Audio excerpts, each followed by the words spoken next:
오늘 말씀을 가지고 나는 참 포도나무요 라는 제목으로 말씀을 좀 나누기 원합니다. 우리가 살아가면서 여러 가지 많은 노력들을 하고 최선을 다했던 경험들을 가지고 계실 겁니다. 예를 들면 학창 시절에 공부를 열심히 하고 최선을 다해서 공부를 했던 기억들이 한 번쯤은 있으실 거예요. 매번 아니시라도 한 번쯤은 있으실 겁니다.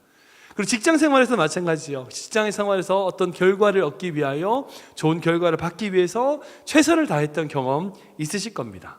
결혼을 할 때도 그렇고 여러 가지 우리의 일들 속에서 우리가 최선을 다해서 어떤 결과를, 어떤 열매를 얻기 위하여 노력했던 그런 경험들이 우리 모두에게 있을 겁니다.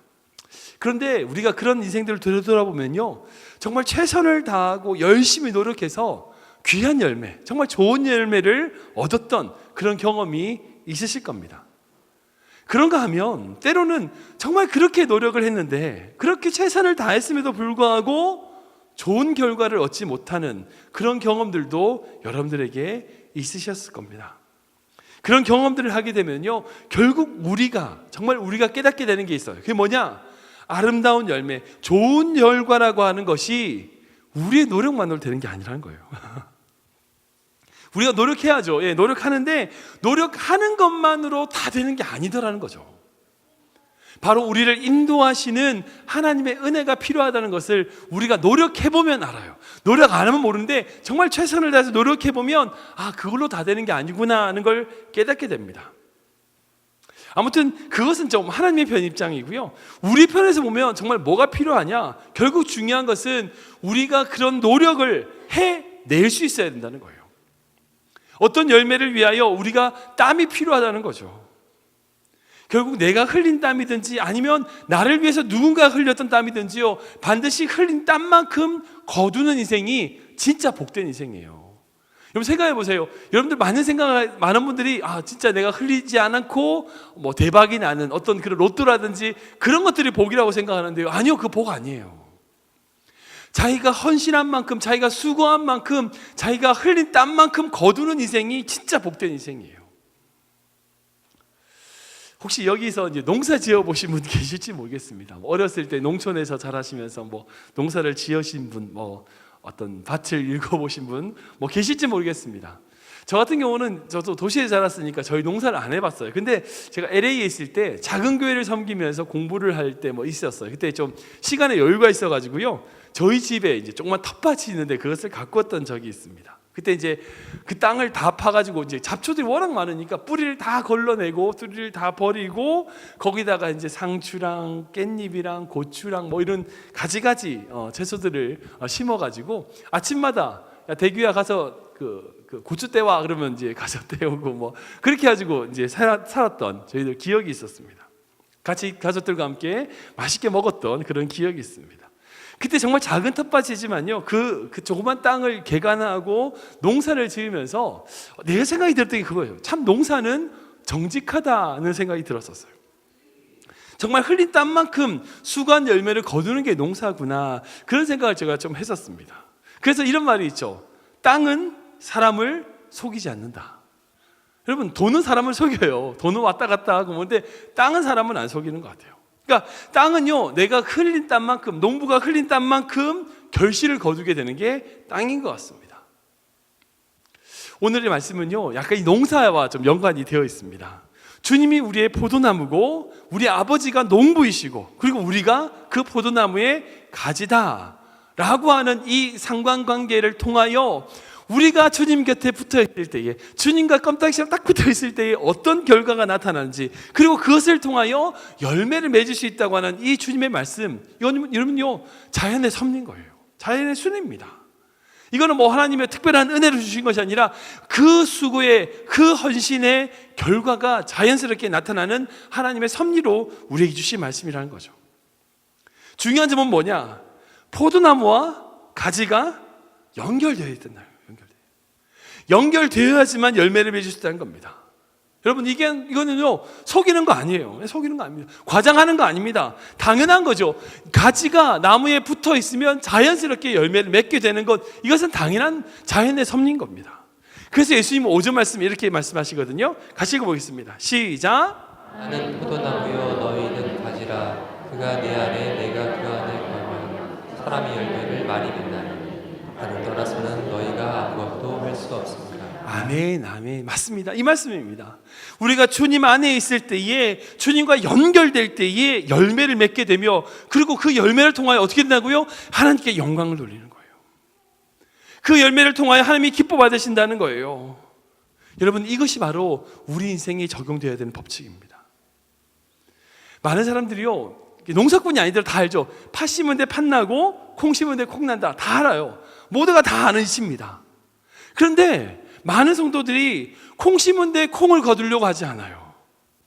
마땅하고 당연한 일인데 불구하고 자기가 심은 것을 거두려는 것이 아니라 어찌 보면 자기가 심지 않은 것을 거두려고 하는 속셈이 있어요. 정말 우리가 하나님의 기쁨과 하나님의 영광스러운 것을 거두려면 하나님의 기뻐하시는 것을 심어야죠. 그것을 심어야 그것을 거두게 된다는 거죠. 근데 지금 이 시대를 보면요, 포도나무에다 사과를 얻으려는 그런 마음을 가지려는 심보를 가진 사람들이 많아요. 아무튼 오늘 말씀은요, 우리가 주님 안에 있을 때에, 주님과 연결될 때에 우리가 주님을 통하여 어떤 열매를 맺을 수 있는지, 그리고 그 붙어 있음으로 말미암아 나타난 열매가 어떤 의미인지 함께 고민해 보기를 원합니다. 첫 번째로요, 아버지가 농부고 예수님이 우리의 참 포도나무 되신다는 것은 그분이 우리를 깨끗게 하신다는 거예요. 우리 같이 읽어볼까요? 시작. 우리를 깨끗게 하시는 분이십니다. 한 번 더 읽겠습니다. 시작. 우리를 깨끗게 하시는 분이십니다. 우리 2절 말씀인데요, 같이 읽어보겠습니다. 시작. 무릇 내게 붙어 있어 열매를 맺지 아니하는 가지는 아버지께서 그것을 제거해 버리시고 무릇 열매를 맺는 가지는 더 열매를 맺게 하려 하여 그것을 깨끗하게 하시느니라. 아멘. 아멘. 이 2절 말씀을 잘 보시면 우리를 깨끗하게 하시는 이유와 방법을 말씀하는 것을 보게 됩니다. 이 말씀을 보세요. 우리를 깨끗하게 하시는데 그 이유가 뭐라고요? 뭐 때문에 우리를 깨끗하게 하신답니까? 더 열매를 맺게 하려고. 네. 우리에게 더 많은 열매를 맺게 하기 위해서 우리를 깨끗하게 하신대요. 근데 어떻게 깨끗하게 하세요? 어떻게 깨끗하게 하세요? 그것을 제거해 버리심으로. 네. 제거하심으로 깨끗하게 하신다는 거예요. 즉 우리가 주님 안에서 열매를 맺는 삶이 되기 위하여 주님이 우리 인생을 간섭하신다는 거예요. 간섭하시겠다는 의미입니다. 여기서 말씀하시는 이 제거하다는 단어가요, 헬라어로 아이로라는 단어예요. 근데 이 단어는요, 제거하다는 뜻도 되지만 또 하나의 다른 뜻이 있어요. 어떤 뜻이냐면 들어 올린다, 짊어진다 라는 뜻도 포함되어 있어요. 아시겠지만 여러분, 포도나무는 이게 포도나무가 그렇잖아요. 이게 넝쿨 식물이다 보니까 이게 쭉 뻗어나가지 않아요. 가만히 두면 어떻게 돼요? 바닥을 기어서 다니는 그런 줄기입니다. 그래서 포도나무의 그 나무를 키우려면 어떻게 하냐면 지금 보시는 사진처럼 어떤 줄을 해놓고 그 줄에다가 어떻게 해요? 가지를 들어 올려놔요. 지금 보시는 사진처럼 그렇게 들어 올려놓고 그 줄에 지탱하게 해서 거기서 열매를 맺도록 만들어주는 거죠. 그러니까 그렇게 가지에다가 줄을 올려놓고 그 줄의 힘을 의지해서 열매를 맺는 것이 바로 포도나무라는 거죠. 즉 우리 안에 하나님께서 그 가지를 제거하신다는 뜻을 무조건 없애신다는 뜻도 되지만 그것을 무언가에 짊어지게 하신다는 거예요. 짊어지고 올리신다는 뜻이에요. 근데 이 아이네가 들어있는 또 다른 본문이 하나 있어요. 참 재미있는 본문인데 요한복음 말씀이거든요. 같이 읽어보겠습니다. 시작. 이튿날 요한이 예수께서 자기에게 나오심을 보고 이르되 보라 세상 죄를 지고 가는 하나님의 어린 양이로다. 아멘. 여기서 세상 죄를 지고 가는 이 지고 가는 이 또 아이네예요. 아이네.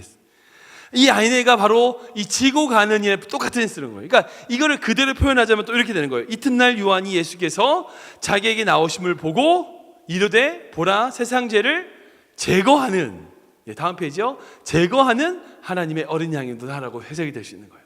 그러니까 짊어진다는 표현 자체가 어찌 보면 제거하다, 이 같은 의미로 쓰여진다는 거죠. 여러분 아시겠지만 이제 주님께서 우리 삶에 있어서 하나님의 열매를 맺기 위하여 우리 삶에 제거해야 될 부분을 제거하시고 짊어지실 부분을 어떻게 한다고요? 짊어지신다는 거예요. 이거를 농사 용어로 따지면 뭐라고 하는지 아시죠? 가지치기 하신다는 거예요. 가지치기.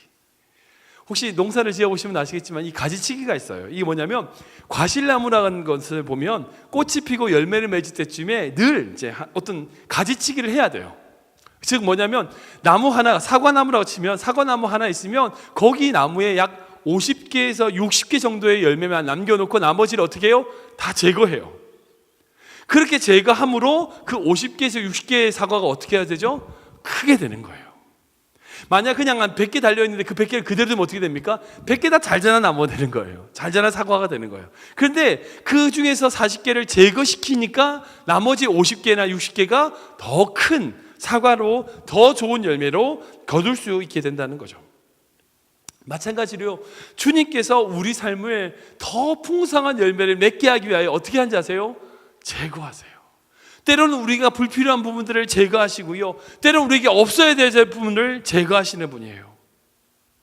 이 제거하신다는 것을 첫 번째로 어떻게 생각할 수 있냐면 징계하신다, 때로는 우리를 훈련시키시고 변화시킨다는 것으로 해석할 수 있어요. 히브리서 말씀 볼까요? 같이 읽어보겠습니다. 시작. 주께서 그 사랑하시는 자를 징계하시고 그가 받아들이시는 아들마다 채찍질하심이라 하였으니. 아멘, 아멘. 우리가 잘못된 길을 가거나 잘못된 습관을 가지고 있으면요, 하나님은 그것을 돌이키기 위해 어떻게 해요? 그것을 제거하시대요. 치신다는 겁니다. 그것을 다른 말로 징계라고 합니다. 하나님이 우리 인생 가운데 가지치기를 하세요. 그 중에 제일 먼저 하시는 것이 뭐냐? 없어져야 될 것을 없애시는 거예요. 잘못된 것을 없애시는 거예요. 문제가 있는 것을 없애시는 겁니다. 이것이 가지치기의 첫 번째입니다. 그러면 이럴 때는 우리가 어떻게 반응해야 될까요? 신앙에 있어서 하나님이 그런 가지치기를 하실 때에 우리가 나타낼 반응이 뭘까요? 회개예요, 회개. 하나님이 우리를 돌아보게 하실 때에 우리 삶을 되돌아보는 거예요. 너가 이 잘못된 부분이야 라고 우리를 지적하실 때에, 징계하실 때에 그것의 선한 손길을 깨닫고 되돌이키는 거죠. 여러분, 이것이 바로 우리의 신앙의 자세가 되어야 됩니다. 왜요? 그렇게 안 하면 더 크게 때리시니까, 더 큰 징벌을 주시니까. 아무튼 중요한 것은 우리 안에 잘못된 부분이 있어요. 문제가 있는 부분이 있어요. 하나님이 가지시게 하세요. 그때 우리가 어떻게 해야 될까요? 회개해야 돼요. 되돌아봐야 됩니다. 하나님, 주님, 저를 용서해 주시옵소서, 내 삶을 붙잡아 주시옵소서 기도하셔야 돼요. 근데 문제는요, 우리가 잘못하지 않았을 때도 때론 가지치기 하실 때가 있어요. 참 아이러니하게는 이게 우리가 잘못이 아니야, 죄가 아니에요. 그런데 하나님이 막으실 때가 있더라는 거예요. 이게 선택과 집중이라고 하죠. 나쁜 것은 아닌데 너무 많은 것이 우리 삶에 있으므로 말미암아 하나님에 대한 시야를 뺏길 때가 있다고요. 그때 하나님은요, 가지치기를 하세요. 죄가 아니에요, 죄 아니에요. 나쁜 것 아니에요. 죄도 아니고 나쁜 것이 아님에도 불구하고요, 하나님이 때로는요 우리의 길을 막으실 때가 있다고요. 학업의 길을 막으실 때도 있고요, 사업의 길을 막으실 때도 있고요, 내 삶 가운데 그런 부분을 못하게 만드실 때가 있어요. 이해가 안 돼요. 하나님, 이거 죄 아니잖아요, 잘못 아니잖아요, 나쁜 건 아니잖아요. 그럴 때라도 하나님이 우리에게 그렇게 막으실 때가 있더라는 거죠. 우리가 그때는 어떻게 해야 될까요? 여기에 필요한 게 순종이에요. 나는 이해를 못해, 나는 이해가 안 돼, 도저히 이해가 안 돼. 그럼에도 불구하고 나를 막으시는 분이 하나님이시라면, 하나님이 내 삶 가운데 그렇게 막으셨다면 하나님의 계획과 뜻이 있음을 믿고 순종하는 거죠. 사랑하는 성도 여러분, 하나님이 쓰시는 사람들은요 대부분 어떻게 하시는지 아세요? 광야로 내보내세요. 성경의 모든 인물들은 다 광야에서 하나님을 만났어요. 요셉도 그랬고, 아브라함도 그랬고, 모세도 그랬고, 다윗도 그랬고, 심지어는 예수님도 그러셨죠. 공생애 전에 광야로 나가셨잖아요. 근데 그 광야라고 하는 시간, 자기의 모든 것이 내려지고 내려놓게 되고 오직 하나님만을 바라보게 되는 그 시간, 그 시간으로 말미암아 하나님이 하나님의 사람을 훈련시키시는 거예요. 제가 좋아하는 찬양 중에 이제 혹시 제가 되면 제가 아는 분이 이 하이즈웰이라는 분에서 제가 아는 분인데 아주 그분이 찬양 중에 광야란 찬양이 있습니다. 근데 잘 못하지만 부르보면 그런 거예요. 주께서 나를 사용하시려 나를 더 정결케 하시려 나를 택하여 보내신 그곳 광야 성령이 내 영을 다시 태어나게 하는 곳 광야에 서 있네 이런 찬양이 있어요. 이 찬양을 보면 광야를 어떻게 표현하냐면 나를 사용하시려 나를 정결케 하시려 나를 훈련시키기 위하여 보내신 곳이 광야라는 거예요. 그 광야를 통하여 어떻게 돼요? 다시 태어나는 거예요. 내 영이 다시 태어나는 거예요. 여러분, 우리가 광야에 있지 않으면, 우리가 광야에 살지 않으면요 하나님이 필요 없어요. 뭐 널려있는 게 풍부한데요. 그런데 광야에서는 어떻게 되는지 아세요? 주님만이 내 도움이 되시는 거예요. 주님만이 내 빛이 되시는 거예요. 주님만이 내 친구 되시는 거예요. 광야에 없을 때는 몰랐어요. 근데 광야에 가보니까 주님이 내 친구고 나의 모든 것이 되는 것을 깨닫게 된다는 거예요. 여러분, 이게 바로 하나님의 가지치기예요. 하나님은요 우리 모든 성도님 한 분 한 분, 아니 우리 교회를 가지치기 하실 거예요. 때로는 우리를 광야 가운데 몰아넣으실 거예요. 근데 여러분 걱정하지 마세요. 그곳에서 여러분들의 친구가 되실 거예요. 그곳에서 여러분의 손을 붙잡아 주실 거예요. 그 광야를 통하여, 그 힘든 시간을 통하여, 나에게 그런 가지치기 하시는 걸 통하여 여러분의 인생을 새롭게 만드실 분이 우리 주님이시라는 거예요. 두 번째로 하나님은 어떤 분이냐? 우리를 열매 맺게 하시는 분이에요. 우리 같이 읽어볼까요? 시작. 우리를 열매 맺게 하시는 분이십니다. 한 번 더 읽겠습니다. 시작. 우리를 열매 맺게 하시는 분이십니다. 우리 8절 말씀인데요, 같이 읽겠습니다. 시작. 너희가 열매를 많이 맺으면 내 아버지께서 영광을 받으실 것이요 너희는 내 제자가 되리라. 아멘, 아멘. 사랑하는 성도 여러분, 포도나무에서 기대하는 게 뭘까요? 포도나무는요 오직 열매만을, 포도를 위해서 존재합니다. 그러니까 혹시 여러분들 포도꽃을 보신 적 있으세요? 저는 몰라요. 저는 모르겠습니다. 사진을 찾아봐도, 인터넷 찾아봐도 없어요. 찾을 수가 없습니다. 포도나무의 꽃은요 화려하지 않아요. 모르겠어요. 몰라서 냄새도 좋지 않은 것 같아요. 모르겠습니다. 어쨌든 간에 포도나무 꽃은 제가 본 적이 없어요. 근데 포도나무의 가지는 또 쓸만한가요? 아니요, 쓸만하지 않아요. 그거 가지고 뭐 만들 수 있어요? 아무것도 못 만들어요. 그러니까 중심의 기둥은 어느 정도 조금만 그 부분을 쓸 수 있을지 모르지만 그 가지는요 쓸모없어요. 정말 아무런 쓸모가 없어요. 그 가지가 아무리 길었다가 소용없어요. 뭐 가구로도 쓸 수 없고 뭐 건축으로도 쓸 수 없고 아무도 쓸 수 없어요. 그러니까 포도나무에서 제일 필요한 건요 목적은 다른 거 아무것도 없어요. 포도밖에 없어요. 그 열매밖에 없어요. 열매가 제일 중요한 거예요. 근데 그 포도나무가 열매를 못 맺으면 어떻게 될까요? 아무런 소용이 없는 거죠. 포도나무에게 기대하는 건 열매밖에 없습니다. 그런데 이제 우리가 포도나무의 가지잖아요. 그러면 주님이 우리에게 원하시는 것은요 그 가지가 얼마나 많이 풍성한가를 원하시지 않아요. 그 가지가 얼마나 많이 예쁜가 뭐 이걸 원하지 않으세요. 열매를 원하세요. 그 가지가 얼마나 많이 길게 갈 수 있냐 그걸 원하지 않으세요. 하나님이 우리에게 평가하시는 건요 그게 평가가 아니에요. 근데 문제가 뭐냐, 지금 많은 성도들이요 다른 사람들에게 내가 어떻게 보여지는가를 중요하게 생각하는 거예요. 사실 우리는 뭔가를 그렇게 보여지기 위해서 존재하는 게 아니에요. 우리는 열매 맺기 위해서 존재하는 거예요. 근데 많은 성도들이 나는 잎이 100개나 돼. 난 잎이 이렇게 풍성하잖아. 내 줄기는 60m까지 나간다? 아무 소용없어요. 잎이 얼마나 많든지 중요하지 않아요. 그 가지가 몇 미터 가는지 중요하지 않다고요. 중요한 건 거기 열매가 있냐 없냐는 거예요. 근데 엉뚱하게 많은 성도들이 신앙에 문제가 있습니다. 뭔지 아세요? 다른 사람에게 어떻게 보여지냐는 거예요. 내 가지가 얼마나 많이 이쁘냐는 거예요. 여러분 이게 중요하지 않잖아요. 그게 하나님이 원하시는 게 아니라, 그것에 초점이 있는 게 아니라고요. 하나님이 우리에게 원하시는 것은 열매예요. 열매예요. 한국 교회에 많은 성도들이 신앙에 문제가 있습니다. 뭐해? 간단하게 얘기하면 어떻게 내가 보여지는가에 초점 맞춰지는 거예요. 그 사람이 나한테 무슨 말을 했느니 뭐 했느니 그거에 신경 쓰다 보니까 정말 내가 맺어야 될 열매를 맺지 못하는 거예요. 우리가 맺어야 될 열매가 뭘까요? 성경에서 너에게 맺어야 될 열매에 대하여 설명하시는 건 딱 하나밖에 없어요. 갈라디아 말씀입니다. 같이 읽겠습니다. 시작. 오직 성령의 열매는 사랑과 희락과 화평과 오른 참음과 자비와 양선과 충성과 온유와 절제니 이 같은 것을 금지할 법이 없느니라. 아멘, 아멘. 성경에서 너희가 맺어야 될 열매가 이것이다라고 말씀하시는 본문은 이거밖에 없어요. 성경의 열매가 뭐라고요? 사랑과 희락과 이 총 9가지 열매에 대해서 말씀하고 있습니다. 그게 뭘까요? 이걸 한마디로 뭐라고 얘기하는지 아세요? 예수님의 성품이에요.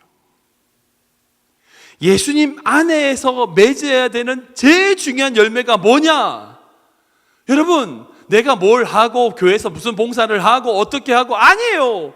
내가 예수님 안에 있을 때의 신앙인으로서 맺어야 될 제일 중요한 열매가 뭐냐? 내가 예수님의 성품을 닮아가는 거예요. 내 안에 예수님의 성품을 닮아가는 거예요. 그 열매를 맺어 나가는 인생이 된다는 거예요. 돼야 된다는 거예요. 뭐 이게 많은 분들이 이 열매를 이제 전도라고 연결을 많이 시키세요. 교회에서 이제 부흥하기 위해서 이제 목사님들 중에서 이 열매를 전도로 많이 표현하시는데 뭐 그렇게 해석할 수 있다고 생각이 들어요. 그런데 중요한 건 뭐냐? 전도에 왜 전도가 이것이 들어가야 되냐면 내가 예수 그리스도의 성품을 닮아갈 때에 내 주변에 있는 사람이 자연스럽게 교회로 나오게 되더라는 거예요. 그런 차원에서의 열매인 거예요. 전도가 열매인 거예요. 사람만 많이 데려온다고 내 성품은 개차반인데 사람만 많이 데려온다고 열매 맺는다고 아니요, 그거 아니에요. 제가 클리블랜드 온 지 한 1년 좀 넘었는데요. 클리블랜드 지역의 좀 특징이 뭐냐면 이제 원로회라든지 한인회 행사 때 만나서 말씀 나눠보면 한국 분이신데 미국 교회를 다니시는 분이 꽤 적지 않게 있어요. LA는 또 안 그렇고 전혀 안 그렇거든요. 여기는 우연치 않게 이제 한국 분들이신데 미국 교회를 다니시는 분들이 좀 많이 계세요. 왜 그럴까요? 한인 교회 안에서 한국 사람들 안에서 주님의 마음을 보지 못해서이지 않을까요? 우리가 정말 해야 될 건요, 우리가 정말 가져야 될 건요, 어떤 형식, 어떤 형태가 아니라 주님의 마음을 가지는 거예요. 우리 교회가 주님의 마음을 가진 성도들이 있으면요, 자연스럽게 그 마음 때문에 사람들이 오게 될 거예요. 상처받은 영혼들이 오게 될 겁니다. 그런 의미에서 우리가 예수님의 성품, 예수님의 마음을 닮아가는 것이 우리의 열매가 되기 위해서 제일 중요한 게 뭘까요? 주님에 연결되는 거예요. 그래서 5절 말씀에 적혀 있습니다. 같이 읽겠습니다. 시작. 나는 포도나무요 너희는 가지라. 그가 내 안에 내가 그 안에 거하면 사람이 열매를 많이 맺나니 나를 떠나서는 너희가 아무것도 할 수 없습니다. 아멘, 아멘. 당연하죠. 우리가 맺어야 될 열매가 주님의 마음이라면, 주님의 성품이라면 우리가 누가 연결되어 있어야 돼요? 예수님하고 연결되어 있어야죠. 예수님의 성품을 닮아가기 위해서 우리가 예수님하고 연결돼야 되잖아요. 예수님과 붙어 있어야 되잖아요. 그렇지 않고 어떻게 우리가 예수님의 성품을 닮아갈 수 있어요? 제가 이제 신앙생활하다 보면 성도님들 중에서 이제 주님하고 다 연결 안 되신 분들이 있어요. 예를 들어서 이제 재정은 이제 하나님하고 연결이 되어 있는데 관계적인 부분은 주님하고 연결이 안 돼 있어요. 그러니까 재정이라든지 이런 것도 정말 헌신하세요. 그런데 성도들하고 교회 관계를 보면 주님의 성품은 닮지 못했어. 연결이 안 된 거예요. 또 어떤 분들은 봉사하고 헌신하는 것에 대해서 주님하고 연결돼 있어. 연결돼 있는데 돈에 대해서는 주님하고 연결이 안 돼 있어. 재정은 재정이야, 따로야. 여러분, 우리가 주님을 닮아가기 위해서는요, 우리의 삶의 모든 영역이 주님과 연결되어 있어야 돼요. 그분의 영향력 아래에 있어야 돼요. 그분과 연결되어 있고 그분의 관계와 그분의 삶 안에 있을 때에 우리의 삶에 예수 그리스도의 성품이 나타나게 되는 거예요. 세 번째로 우리 주님이 어떤 분이신가? 우리를 사랑으로 붙들어 주시는 분이라는 거예요. 우리 같이 읽어보겠습니다. 시작.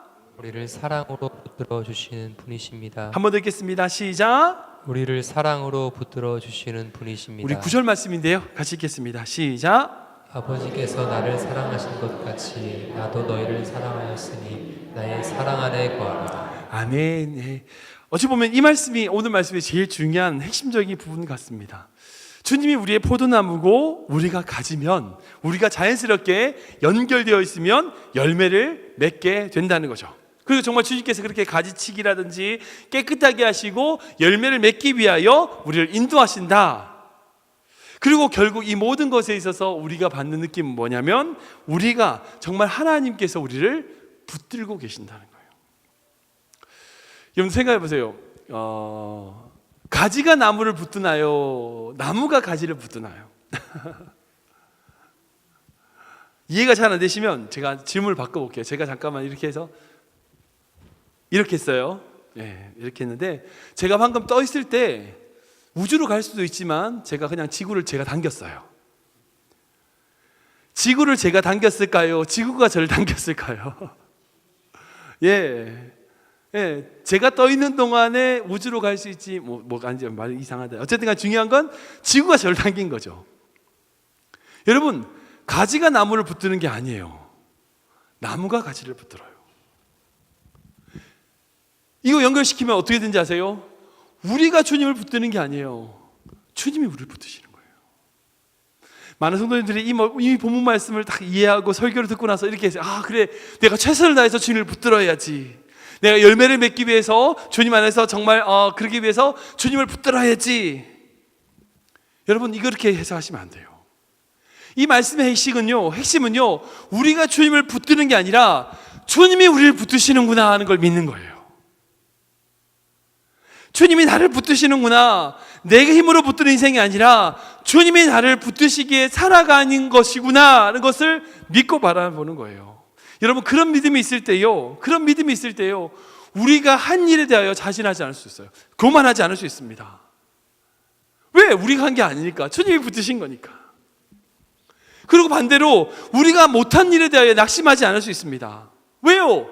우리 힘으로 사는 게 아니니까. 근데 많은 성도들이요, 이것을 신앙의 율법적으로 내가 붙들어야 된다, 내가 해야 되고 뭔가를 내가 해야 돼. 여러분, 그게 아니에요. 주님이 우리를 붙드신다는 거예요. 주님이 우리를 붙드신다는 거예요. 내가 널 열매 맺게 하시겠다는 거예요. 우리를 붙들어 내 안에 거하면 내가 붙들어 너를 열매 맺게 만드신다는 거예요. 그럼 우리가 할 게 뭐예요? 주님만을 바라보며 그 주님의 사랑 안에 감격하면 되는 거예요.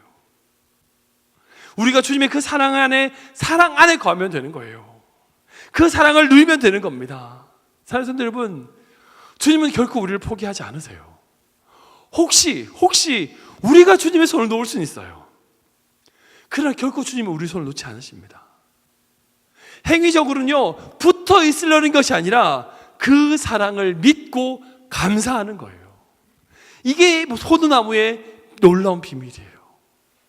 우리 힘으로 붙어 있는 것이 아니라 주님이 우리를 붙잡고 계시기에 감사하는 것, 주님을 사랑하는 것, 주의 말씀을 기억하고 묵상하는 것, 우리의 행할 것은 바로 이것이라는 거예요. 말씀을 좀 정리하겠습니다. 제가 어떤 목사님 설교 보니까 이런 게 있더라고요. 크리스찬이라는 단어가 있어요. 이제 크리스찬이라는 단어가 이제 스펠링으로 이게 영어로 돼 있잖아요. 이게 두 가지 단어를 그러니까 두 가지로 표현해요. 크리스찬은 크라이스트 더하기 IAN으로 돼 있어요. 근데 이게 무슨 뜻인지 아세요? 어떤 분이 그러더라고요. 크리스찬 더하기 I am nothing. IAN이니까요. I am nothing이란 거예요. 이게 크리스찬이라는 거예요. 맞다. 여러분, 크리스찬은요, 주님과 함께 할 때에 주님, 저는 아무것도 아닙니다라고 말하는 자가 크리스찬이에요. 저는 아무것도 아닙니다라고 믿고 기억하는 것이 믿음이에요. 사랑하는 성도 여러분, 우리가 열매를 맺는다고 자랑할 게 없어요. 왜요? 우리는 아무것도 아니니까. 우리가 정말 최선을 다해서 살아가려고 하지만 주님을 닮지 못하는 것 같아. 낙담해. 힘들어. 그럴 필요 없어요. 왜요? 나는 아무것도 아니니까.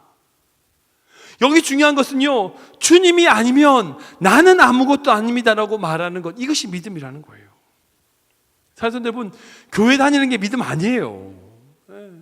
그 교회에서 무슨 봉사하는 것, 그게 신앙 아니에요. 주님이 아니면 아무것도 아닙니다라고 믿는 것이 믿음이고요, 그 믿음으로 아무것도 아닌 자가 내가 할 수 있는 작은 것을 섬기는 것, 이게 신앙이에요. 근데 많은 성도들이 착각해요. 내가 얼마나 하고 내가 얼마나 나타낼 수 있고 이것이 포도나무 가지가 여러분, 그게 신앙 아니에요. 예수님이 우리의 포도나무 되신다는 것은요, 주님 말고 내가 살 수 없다는 거예요. 이걸 말씀하시는 거라고요. 주님이 함께 하셔야지 살 수 있다는 것, 이것을 말씀하시는 거예요. 사랑하는 성도 여러분, 주님이 우리의 포도나무고 우리의 가지예요. 이 말씀이 다시 해석하면 뭔지 아세요? 주님이 우리에게 모든 것을 주시겠다는 거예요. 뿌리에서 나온 모든 것을 가지로 다 주는 그 나무처럼 뿌리에서 나온 모든 것을 내가 너에게 다 주겠다는 거예요. 다 공급하시겠다는 거예요. 붙들어 주겠다는 거예요. 보살펴 주시겠다는 거예요. 우리가 인생을 살다 보면요, 여러 가지 일들이 있죠. 좋은 일도 있고 안 좋은 일도 있고요. 계획대로 탁탁탁 진행될 때도 있고요, 계획대로 안 될 때도 있어요. 정말 계획은 잘했는데 어거지는 경우가 있잖아요. 공부를 정말 열심히 했는데 정말 그 공부한 만큼 성적이 잘 나올 때도 있고요, 정말 열심히 노력했음에도 불구하고 원하는 성적이 안 나올 때도 있어요. 회사에서 정말 열심히 노력했는데 사업에 정말 잘 될 수도 있고, 계획이 잘 되고 계약이 잘 되고 잘 될 수도 있고, 그렇게 열심히 했음에도 불구하고 환경 때문에, 여러 가지 상황 때문에 어려질 수도 있습니다. 근데 때로는 내가 노력을 안 했는데도 좋은 결과를 얻을 때도 있어요. 사람들은 우리에게 어떤 일이 있을 줄 몰라요. 우리가 어떤 일인지 어떻게 알아요? 몰라요. 근데 진짜 중요한 것은 뭐냐면, 우리에게 어떤 일이 있든지 간에 우리가 주님 안에 있다는 거예요. 우리가 주님 안에 있다는 거예요. 주님이 우리를 붙들고 계시다는 거예요. 그분이 우리의 나무가 되신다는 거예요. 이렇게 될 때, 이 믿음 가질 때에 내 앞에 있는 작은 일들, 큰 일, 좋은 일, 나쁜 일, 불행한 일, 행복한 일, 어떤 일이 있든지 간에 주님의 관점으로 그 모든 일들이 내 인생 가운데 놀라운 축복이 된다는 걸 믿게 되는 거예요. 저는 우리 교회 모든 성도님들이요, 주님이 여러분들의 포도나무 되심을 믿으셨으면 좋겠습니다. 여러분들을 주님이 붙잡고 계시는 거예요. 내가 주님을 붙잡고 있는 게 아니라 주님이 여러분들을 붙잡고 있는 거예요. 주님 없이는 우리는 아무것도 아니에요. 끊임없이 우리가 주님의 사랑을 바라보며 주님의 그 사랑 안에 그 사랑을 누리고, 그리고 그걸 통하여, 그 사랑을 통하여 정말 우리 안에 조그마한 것이라도 주님의 성품을 주님의 모습을 닮아가는 그런 인생 되시기를 주님의 이름으로 축원합니다.